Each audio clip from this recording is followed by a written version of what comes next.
Ada banyak usulan dan sekaligus wacana dari berbagai kalangan, baik itu dari akademisi, tokoh masyarakat, anggota DPR RI, termasuk juga elit-elit politik di Republik ini, yang mewacanakan mengenai perlunya mengamandemen atau melakukan perubahan terhadap Undang-Undang Dasar 1945.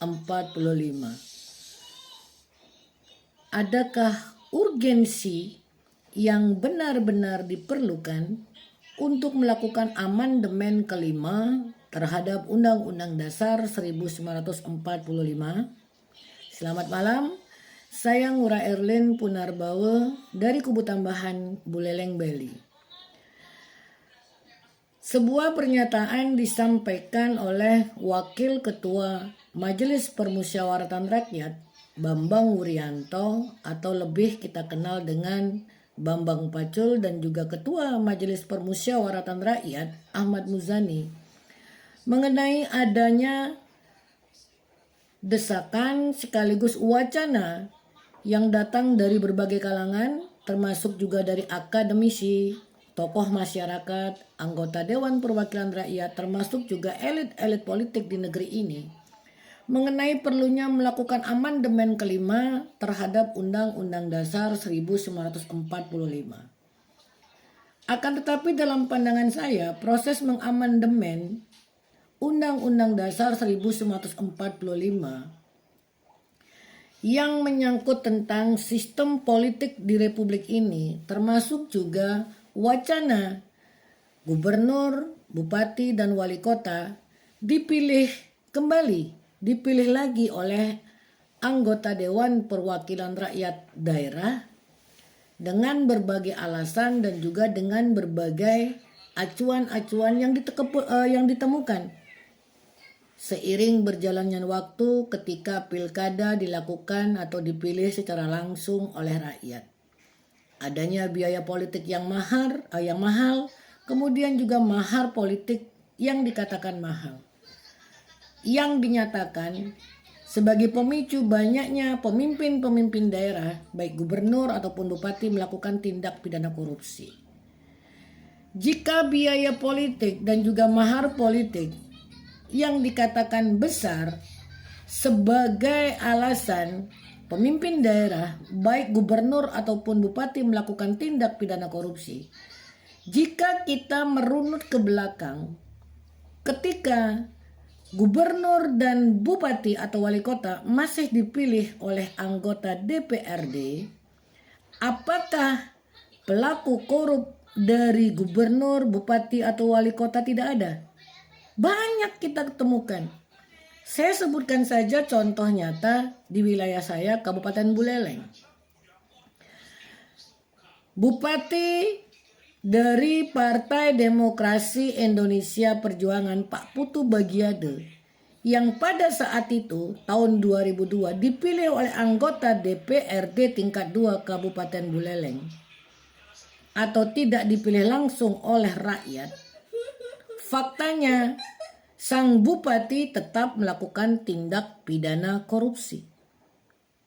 Jadi jika alasan biaya politik yang mahal pada perhelatan pilkada langsung dijadikan alasan oleh pemimpin-pemimpin daerah yang katanya untuk mengembalikan modal kampanye atau mengembalikan modal mencalonkan diri sebagai gubernur, bupati, atau wali kota, lalu melakukan tindak pidana korupsi, itu tidak sepenuhnya benar, tetapi juga tidak sepenuhnya salah. Ini lagi dan lagi menyangkut karakter, goodwill, niat baik dalam memimpin suatu daerah. Tidak terletak pada permasalahan dipilih langsung oleh rakyat atau dipilih atau dikembalikan lagi dipilih oleh anggota Dewan Perwakilan Rakyat daerah. Akan tetapi Majelis Permusyawaratan Rakyat sebagai lembaga tertinggi negara yang memiliki kewenangan untuk mengamandemen atau melakukan perubahan terhadap Undang-Undang Dasar 1945 tentu akan melakukan kegiatan atau akan melakukan perubahan atau amandemen terhadap Undang-Undang Dasar 1945 itu secara berhati-hati. Bukan perubahan yang menjadi tujuan, tetapi bagaimana proses pembelajaran politik, bagaimana proses memberikan efek jera yang efektif bagi calon-calon pemimpin daerah, entah gubernur, bupati, atau wali kota, agar supaya tidak melakukan tindak pidana korupsi.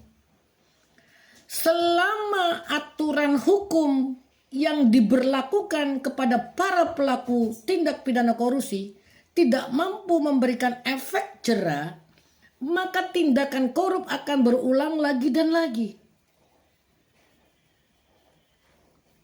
Jadi yang menjadi permasalahan, poin permasalahan di Republik ini adalah bukan bagaimana pemimpin itu dipilih melalui proses seperti apa, dipilih langsung oleh rakyat, ataukah dipilih oleh anggota Dewan Perwakilan Rakyat Daerah. Tidak di situ poinnya. Saya melihat upaya pencegahan tindak pidana korupsi itu masif dilakukan, semasif perilaku korup dari pemimpin daerah itu sendiri. Inti daripada intinya adalah payung hukum yang mampu memberikan efek jera secara nyata bagi para koruptor. Apa payung hukum yang diperlukan di Republik ini?